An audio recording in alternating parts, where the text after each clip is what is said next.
Hello and welcome to another class of AWS. So today in this class we are going to discuss about Amazon VPC. Now VPC is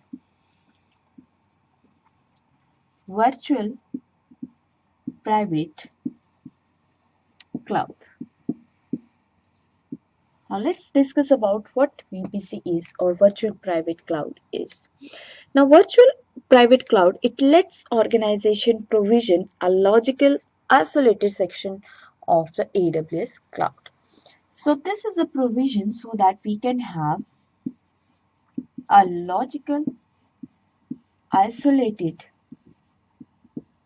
region of Amazon Web Services cloud.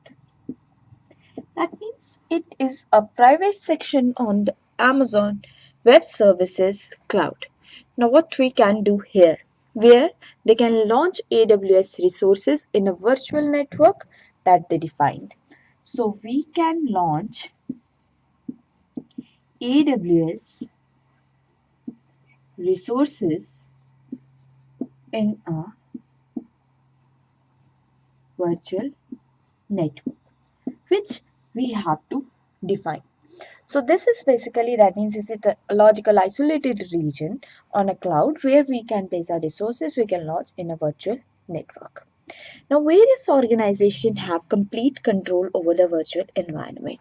That means whatever the virtual network or virtual environment that we have created, our organization has a complete control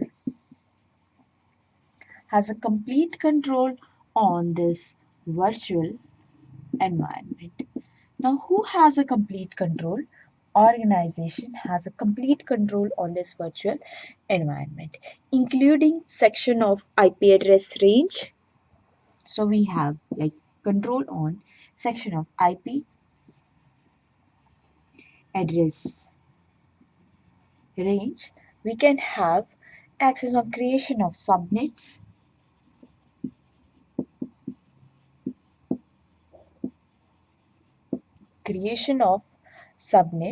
including we have configuration of route tables and network gateways.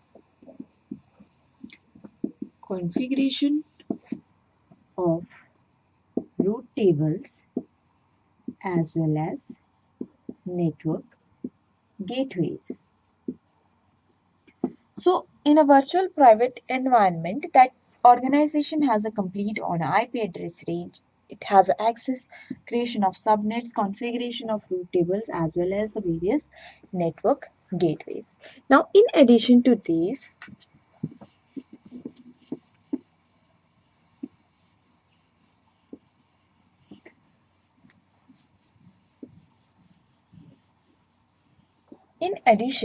organization can extend their corporate data center networks. So organization they can extend organization can extend their corporate data center networks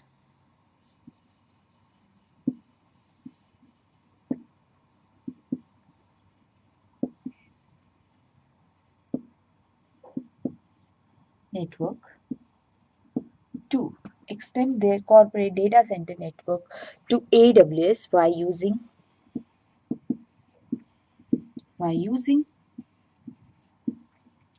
hardware or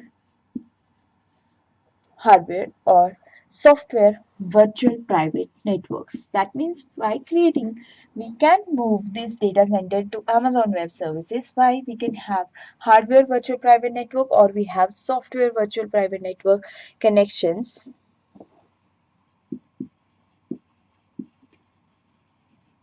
Either we can use this connection or we can use AWS direct contact too. So both of the connections will be available. Either we can connect to the virtual private network or we can use AWS direct contact for connection. Now what is this AWS direct contact? We will cover up this in our next class. Thank you so much.